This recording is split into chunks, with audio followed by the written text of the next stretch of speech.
here's my piece that's going to fit up in there, and it's almost good. And so I'm just going to take that. That's just that heavy cardboard paper. That's it. I'm going to try to make this as small as I can get the first one, because if you do it too big, then it gets way too big, so that once you get all the pieces up in here, it sticks up above the screw. So we'll get that fixed, and I'll show you a little something. Now I wanted 6, right? So there's 2, 3, 4, 5,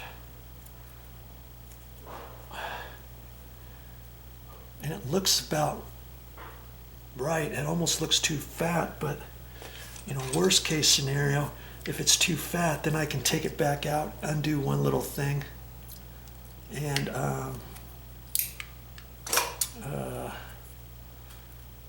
be easier to take one off than to put one back on. In fact, I'm gonna leave that last one. I think I'm gonna leave. No, that's too much. I'm gonna do just 6, and that might be too much. But once I put the screw in, that could push it up there tight. So I'm gonna take that last bit off like that, and see if I had it. Oh, good. I was gonna say if I had it slightly longer, it would wedge in there. But see, it's just slightly short, and so I'm going to leave that sitting on the ground. And the top one, I'm just going to use a shorter piece. And if I had a longer piece, then it would fit up in there, but then I can hold that up there. You'll see.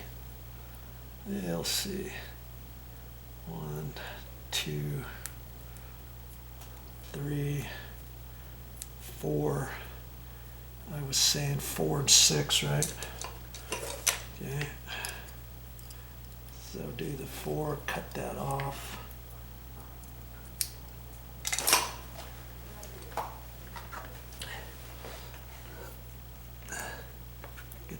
Get that up there, and get it held up there like that, and then I can just push this one down there like that. Okay, there.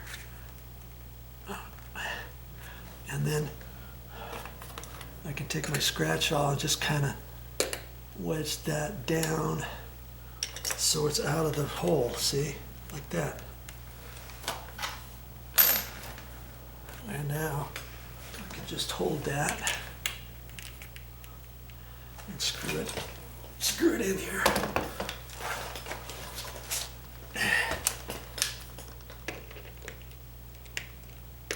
Come on.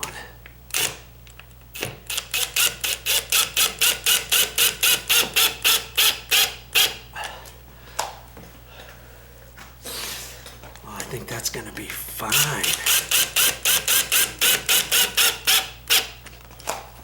I'm going to do the last little bit by hand.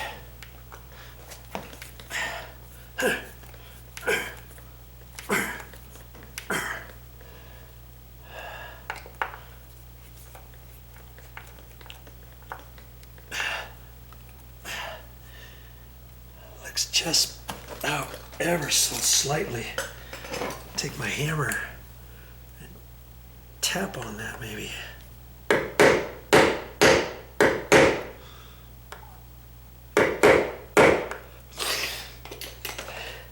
I got a heavy, stiff putty knife I can put right there. All that's doing is mashing down the cardboard a little bit more, just right there. There we go. Look at that. Flush and flush.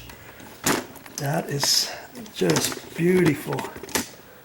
How smooth that is there now. Right there and there. Remember that one was inset? That's how you do that. Okay? So we're gonna look at this here, and remember that paddle down low, I think I need to hit it in just barely. And I'm going to try to take my crummy screwdriver here. Normally I wouldn't do this because you could hit the edge of there, but because the weather stripping's there, that's going to protect it a little bit. So I can just tap that in, just a hair, hardly any. That was that little tab. Okay, I'm thinking that's going to be okay. Now let's just see how we did. Let's just see how we did. Look at that.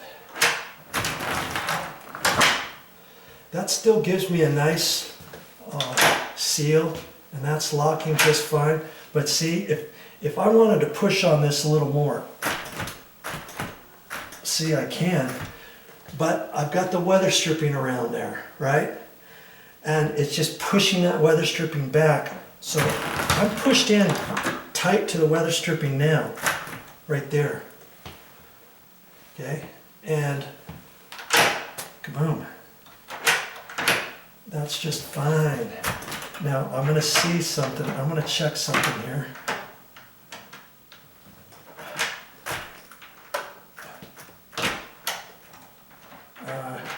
I'm going to see if, because there's a little bit of a slop in your strike plate, and I want to see if I can adjust the bottom one over just a hair more and still have the latch, the strike, the deadbolt latch go in there, but I have to kind of see where it's at here. Okay, so it's kind of hitting on the, towards the back now. Well, if I push just barely, right there. So I know I'm pretty much adjusted as far as I can go with it still locking okay. Okay? Wow, I'm liking that. I hope you learned something on this video. Okay, let's say that the strike plate would not have fit. What could I have done for the meanwhile if I didn't have a reamer bit to cut out the strike plate? Because see, this is what you'd have to do with the strike plate. See, because the door moved over closer, you'd have to ream this out. And for the time being, I could have screwed this one back in there, right, with the long screws, and then get yourself a reamer bit. Now if you have a reamer bit, this is what a reamer bit looks like. Something like this. See, you put that on your drill, and then you're going to push that over there and basically ream out that edge. Okay, and that's how you would do it. They have all kinds of different ones that you don't have to find one exactly like this, but I like the cone one because then you can use the smaller tip to get in sometimes around edges. If you have to cut this in, you don't want a big old ball because maybe you've got a rounded edge like that over here. Maybe you want this edge to be nice and tight for some reason. Okay, then you would use the tighter end. Okay, so that's how I would do that. Okay, you've got to get one of these. I use this quite often, and if I didn't have it, I would know I would always need it. And sometimes these are hard to find at the store. Okay, and like I say, they have different ones at the store. So look for them and get one. Now, am I done? One more thing. Am I done with this entire door now? I've shown you a lot of things on how to do different things here. Just showed you how to install the door shoe, how to install the handle at the bottom, the deadbolt. Previously, the door was sagging or had a big gap up here, and I showed you how to adjust that so this gap wasn't as big. I showed you how to put the spring-loaded hinges back in and why you should do that and all of that, because this is a rated 20-minute rated door and a 1-hour rated opening. And so before you walk away from this door, yes, I'm going to have to tighten up these hinges, this spring-loaded hinge and the bottom spring-loaded hinge. Okay, I'll have to find my little parts for that and tighten that up. I've got all kinds of videos on my channel on how to fix that. Go to my YouTube channel, my main YouTube channel page, click on playlists, and then scroll down to doors, and everything is on there. Okay, so I gotta adjust those because you don't want this door to stay open like this and not close between your house and your garage, because this is generally a 20-minute rated and 1-hour rated wall. And if you don't have those adjusted, and if there's a fire, and if somebody found out that the door wasn't closed and the smoke came in here, or the fire came in here, did more damage, maybe your insurance company's not going to cover as much of the damage as they would have, because they found out that these spring-loaded hinges weren't adjusted properly. You want those spring-loaded hinges adjusted to get this door to swing closed and to close all the way. Okay? And so make sure to do that before you call this door good. Now once you think you're done with your whole job, you're not done until you clean up. Make sure you clean everything up. You figure out what you're going to do with your keys. If you got any extra screws left. So I got my long screws for this strike plate, but I don't know when I'm going to use that next. So these screws are going to go in my screw box with all my other screws, and I'll keep that somewhere separate. And then I'll make sure I got all my grubby fingerprints off of here. I see there's just a couple discoloration spots there, and I had cleaned this off, but I can see there's a little bit more right in there, and I want to have that all nicely cleaned, swept up outside here on the threshold, vacuumed up, sweep all this stuff up, and